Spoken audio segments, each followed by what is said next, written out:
Alkitab penuh dengan kisah-kisah orang yang tidak kuat dalam tekanan. Mereka jatuh dalam tekanan. Sebut saja umpamanya Kain.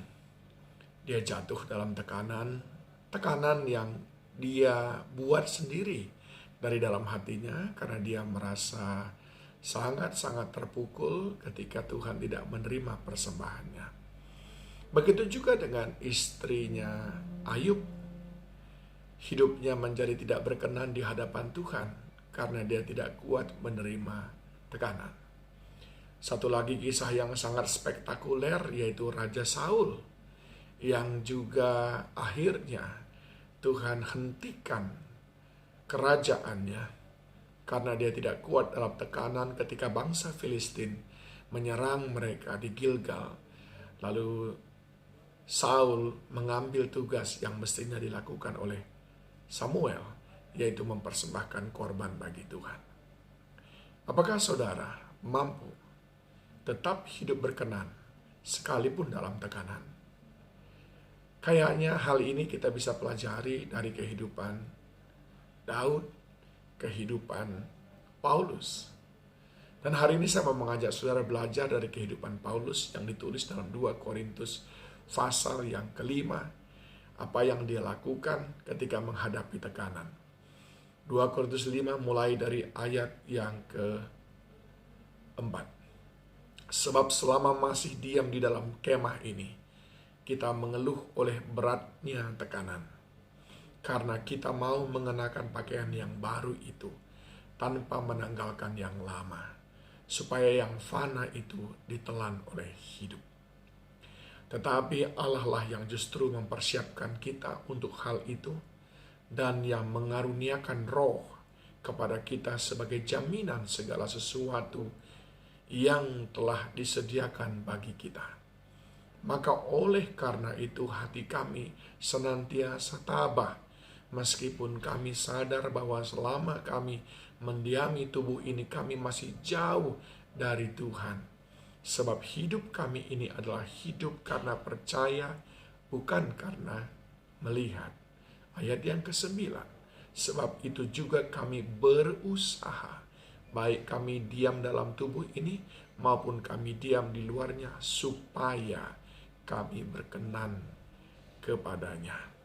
Sebab kita semua harus menghadap tahta pengadilan Kristus, supaya setiap orang memperoleh apa yang patut diterimanya, sesuai dengan yang dilakukannya dalam hidupnya ini, baik atau jahat. Dalam bacaan ini, Paulus mengakui hidup kita memang penuh tekanan selama kita masih hidup di muka bumi ini. Namun, yang terpenting daripada itu adalah bagaimana kita menghadapi tekanan itu. Ada beberapa hal yang Paulus ajarkan kepada kita di sini. Ayat yang kelima berkata, maka terimalah karunia Roh Kudus, dan dikatakan tetapi Allah yang justru mempersiapkan kita untuk hal itu dan yang mengaruniakan roh kepada kita sebagai jaminan segala sesuatu yang telah disediakan bagi kita. Jadi nomor 1, terima karunia Roh Kudus dan izinkan Roh Kudus untuk memimpin kita, memberi kekuatan kepada kita melewati tekanan-tekanan itu. Bukankah roh yang ada padamu jauh lebih besar dari semua roh yang ada? Bersama dengan Tuhan, rohnya yang ada dalam kita, kita cakap menanggung segala perkara, termasuk tekanan yang paling berat sekalipun. Itu yang Paulus katakan, saudaraku.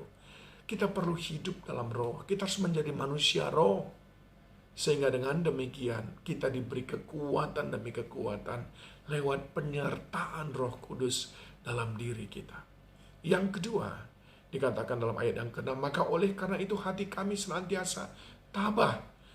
Meskipun kami sadar bahwa selama kami mendiami tubuh ini, kami masih jauh dari Tuhan.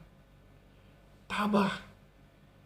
Tabah itu berarti kita mau menerima semua itu sebagai sebuah paket yang memang harus kita terima sebagai konsekuensi logis daripada mengikut Yesus Kristus. Kita tabah melewati itu semuanya. Karena kita tahu upah yang lebih besar lagi Tuhan sediakan bagi kita. Seperti seorang petani yang tabah, yang terus konsisten untuk mengurus tanamannya. Karena dia tahu suatu saat dia akan menuai. Seperti seorang ayah dan ibu yang tabah berjuang demi anak-anaknya. Karena dia tahu hal yang dia perjuangkan itu adalah sesuatu yang penting bagi masa depan anaknya. Tekanan yang kita hadapi tidak boleh membuat kita lemah, tapi kita harus tabah karena ketabahan kita itu dalam menghadapi tekanan itu akan diganjar dengan sesuatu yang indah oleh Tuhan. Yang pertama, berjalan dalam roh. Yang kedua, hadapi dengan ketabahan. Yang ketiga, sebab hidup kami, ayat yang ketujuh, adalah hidup karena percaya, bukan karena melihat. Yang ketiga, pelihara iman percaya, saudaraku. Sekalipun mata kita belum melihatnya, tapi biarlah sebagaimana kitab Ibrani berkata, iman itu adalah dasar kita untuk mempercayai segala sesuatu yang belum kelihatan, namun kita harapkan. Bukti daripada harapan kita. Pelihara iman, jangan goyah. Saudaraku yang dikasih itu. Makanya arahkan pandangan mata kita kepada Tuhan sebagaimana Allah menasihati Yosua. Jangan menyimpang ke kanan ataupun ke kiri. Luruslah jalanmu sambil kau terus merenungkan firman Tuhan. Karena dari sana timbul iman percaya. Tetap pelihara iman. Dan yang terakhir, yang keempat, saudaraku, ayat yang ke-9. Sebab itu juga kami berusaha supaya kami berkenan kepadanya. Kita harus tetap berusaha untuk menjaga. Kita tidak menyimpang ke kiri dan ke kanan. Kita tetap berusaha untuk menjaga agar kita hidup saleh di hadapan Tuhan. Tetap berkenan dalam tekanan. Karena kita berjalan dengan Roh Kudus. Tetap berkenan sekalipun dalam tekanan. Karena kita senantiasa tabah menerima itu semuanya. Tetap berkenan dalam tekanan. Karena kita sadar bahwa hidup kita ini adalah hidup karena percaya. Kita tetap pelihara iman percaya. Dan tetap berkenan kepada Tuhan sekalipun dalam tekanan.